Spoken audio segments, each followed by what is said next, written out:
सभी को जय मसीह की। मैं परमेश्वर का धन्यवाद करती हूँ कि मुझे परमेश्वर ने फिर से जीवित रखा कि मैं उसके नाम को ऊंचा कर सकूँ, उसके नाम की महिमा कर सकूँ। और मैं धन्यवाद देती परमेश्वर का कि सचमुच मुझे फिर से ये अवसर मिला कि मैं इस ऑनलाइन सर्विस के द्वारा आपके सामने आ सकूँ और परमेश्वर के पवित्र वचनों को मैं आपके साथ बांट सकूँ। जब हम बाइबल को पढ़ते हैं तो पूरी बाइबल जो है विश्वास और आज्ञा के ऊपर टिकी हुई है। और वचन कहता है कि परमेश्वर से वही प्रेम करते हैं जो उसकी आज्ञाओं के ऊपर चलते हैं। तो हम देखेंगे आज रूत के जीवन से किस तरह से रूत ने परमेश्वर के पीछे चलने का निर्णय लिया और किस तरह से परमेश्वर ने उसके जीवन में कार्य को किया। लेकिन उससे पहले हम एक परिवार में जाएंगे। वो परिवार जो बैतलहम में रहता है, उसमें एक नोमी, उसका पति एलीमेलेक और उसके 2 बेटे जो बैतलहम में रहते हैं। जब बैतलहम में अकाल पड़ गया तो वो लोग उस आशीष के स्थान को छोड़कर मोआब देश में चले गए। वो मोआब देश जहाँ पर पाप था, जहाँ पर बुराई थी, वो लोग जो परमेश्वर के खिलाफ थे, ये परिवार उस स्थान को छोड़कर उस स्थान पर चला गया जहाँ पर पाप था। ऐसे कुछ मसीह लाइफ में होता है कि जब तक परमेश्वर की आशीष हमारे जीवनों में बनी हुई है तो ठीक है। अगर परमेश्वर कुछ समय के लिए हमारी जिंदगियों में शांत हो जाते हैं तो लोग सोचते हैं कि शायद परमेश्वर ने हमारी जिंदगियों में कार्य करना बंद कर दिया और फिर से वो पीछे वाले जीवन में लौट जाते हैं, बैक स्लाइड हो जाते हैं। ऐसे कुछ इस परिवार ने किया। जब अकाल पड़ गया, जब वो आशीष के स्थान को छोड़कर मोआब देश में चले गए तो वहां पर जब वो लोग जाते हैं तो नोमी के पति एलीमेलेक की वहां पर डेथ हो जाती है। और फिर उसके 2 बेटे, उन्होंने एक मोआबन लड़की से शादी करके परमेश्वर की व्यवस्था को तोड़ दिया। फिर जब हम आगे पढ़ते हैं पहले अध्याय में ही इस चीज को जब हम पढ़ेंगे तो उसके दोनों बेटों की भी डेथ वहां पर हो जाती है। लेकिन जब नोमी को यह पता लगता है कि परमेश्वर ने फिर से उसकी सुधि ली है और सब कुछ बैतलहम में ठीक हो गया है और वो वहां पर जाने का वापस जब निर्णय लेती है तो अपनी बहुओं को बोलती है कि तुम अपने अपने स्थान पर वापस लौट जाओ। मेरे और बेटे तो है नहीं कि जिनसे मैं तुम्हारी शादी कर सकूं। अगर ऐसा होता भी तो क्या तुम उनके सियाने होने का इंतजार करती? इसीलिए तुम वापस अपने अपने स्थान पर लौट जाओ। तो जो उसकी बड़ी बहू ओरपा है वो वापस अपने लोगों में जा मिलती है, अपने देवी देवताओं में जा मिलती है। लेकिन रूत जान जाती है परमेश्वर को, परमेश्वर के लोगों को वो समझ जाती है। इसलिए वो एक बहुत बड़ा फैसला जो है वहां पर लेती है और वो बोलती है अपनी सास नोमी को। जब हम 1 अध्याय उसके 16 वचन को पढ़ते हैं तो रूत बोली, तुम मुझसे यह विनती न कर कि मुझे त्याग या छोड़ कर लौट जा, क्योंकि जिधर तू जाए उधर मैं भी जाऊंगी, जहां तू टिके वहां मैं भी टिकूंगी। तेरे लोग मेरे लोग होंगे और तेरा परमेश्वर मेरा परमेश्वर होगा। और 17 वचन कहता है कि जहां तू मरेगी वहां मैं भी मरूंगी और वहीं मुझे मिट्टी दी जाएगी। इतना बड़ा फैसला, इतना बड़ा डिसीजन जो है रूत वहां पर लेती है। और उस फैसले को लेने से पहले वो एक बार नहीं सोचती कि मैं अपने देश को छोड़कर दूसरे देश में जा रही हूँ, पता नहीं वहां पर लोग कैसा सलूक मेरे साथ करेंगे, कैसा बिहेव मेरे साथ होगा। वो इन बातों की परवाह किए बिना एक बड़ा फैसला जो है उस समय लेती है और वो अपनी सास नोमी के साथ बैतलहम में चली जाती है। सबसे पहला कार्य जो उसने किया कि उसने एक निर्णय लिया कि वो परमेश्वर के पीछे चलेगी। जब 2 वचन को हम पढ़ते हैं वहां पर वो हम उसके मेहनत वाले स्वभाव को देखते हैं, क्योंकि जिस समय नोमी अपनी बहू रूत के साथ बैतलहम में वापस आती है वो कटनी का समय है।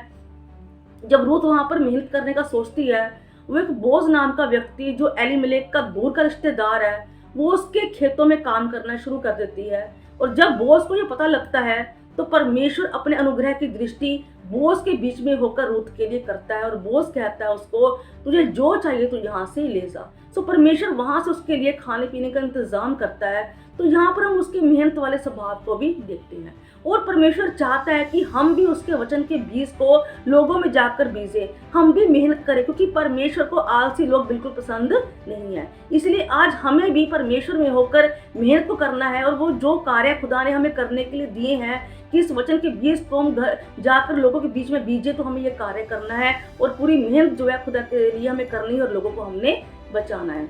और अगर हम 3रा अध्याय को पढ़ते हैं तो वहां पर रूत जो है नोमी जो है रूत को बोलती है कि जब बोझ खा पी चुके तो उसके तू लेटने वाले स्थान को देखना और जहां पर वो लेटे उसके पैरों के पास तू लेट जाना। है ना। तो रूथ एक बार नहीं बोलती अपनी सास नोमी को कि नहीं, कि अगर क्या पता मेरे साथ कोई बोझ गलत काम ना कर ले, लेकिन वो ऐसा कुछ नहीं बोलती, कुछ नहीं सोचती, और वो कहती है कि जैसा तू कहेगी मैं वैसा ही करूंगी। यानी यहाँ पर हम रूथ के जीवन में हम एक आज्ञाकारिता वाले स्वभाव को भी देखते हैं।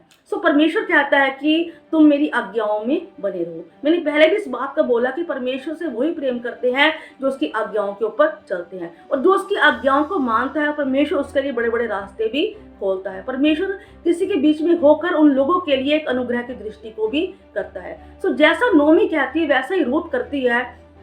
वो स्थान पर उसके पैरों के साथ जाकर लेट जाती है, और उसको जब बॉस को ये आधी रात को पता लगता है कि उसके पैरों के पास रूथ लेटी हुई है, तो रूथ उसको बोलती है कि तू अपनी चादर मुझे उड़ा दे, यानी तू मुझे पत्नी के रूप में क्या कर ले, स्वीकार को कर ले। तो यहाँ पर हम एक पवित्रता वाले स्वभाव को भी देखते हैं। अगर रूथ चाहती थी से भी शादी कर सकती थी, पर यहाँ हम रूथ के जीवन से सीख रहे हैं, लेकिन साथ साथ हम बोझ को भी देखते हैं। बोझ ने भी कुछ गलत कार्य जो है रूथ के साथ नहीं किया। यहाँ पर हम बोझ के मन में भी पवित्रताई को देखते हैं। सो वचन भी कहता है, मैंने पहले भी अपने वचनों में अपनी वीडियो में डाला हुआ है कि इस बात को मैंने बोला है कि वचन कहता है कि जैसा मैं पवित्र हूँ वैसा तुम भी पवित्र बनो। तो यहाँ पर हम पवित्रताई वाले स्वभाव को भी रूथ के जीवन में देखते हैं।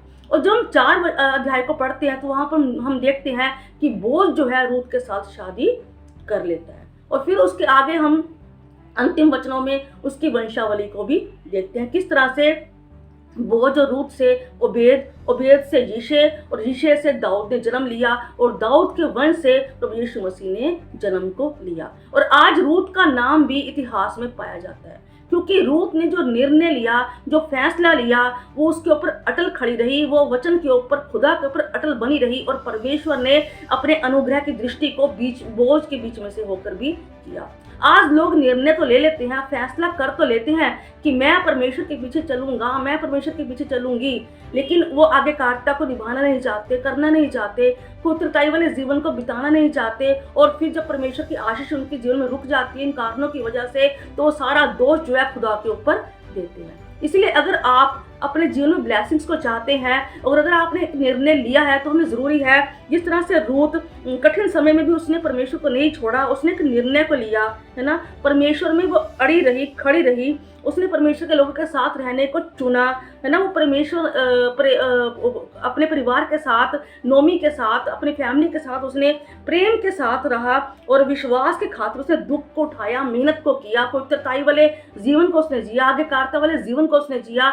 इसी तरह से हमें भी चाहिए, हम रूथ की तरह ऐसी लाइफ को जिए जो हमने फैसला खुदा के पीछे चलने का लिया है, उसके ऊपर अटल खड़े रहें, विश्वास में स्थिर खड़े रहें, वचन में स्थिर खड़े रहें, परमेश्वर में स्थिर खड़े रहें, तभी परमेश्वर आपके लिए किसी के बीच में होके अनुग्रह की दृष्टि को करेगा। इसलिए आज हमें चाहिए कि हम खुदा की आज्ञाकारिता में, उसके विश्वास में बने रहें, क्योंकि मैंने पहले भी इस बात को बोला कि पूरी बाइबल जो है विश्वास और आज्ञा के ऊपर टिकी हुई है, यानी विश्वास प्लस आज्ञाकारिता इज इक्वल टू ब्लेसिंग्स, यानी आशीष। अगर आप आशीष चाहते हैं तो जरूरी है आप खुदा में बने रहें, उसकी पवित्रताई में, उसकी आज्ञाकारिता में आप खड़े रहें, तो सचमुच खुदा आप जैसे रूथ के जीवन में खुदा ने कार्य किया, वैसे खुदा आपके जीवन में कार्य कर सकता है। तो खुदा आप सभी को इस वचन के द्वारा बरकत और आशीष दे। सभी को जय मसीह।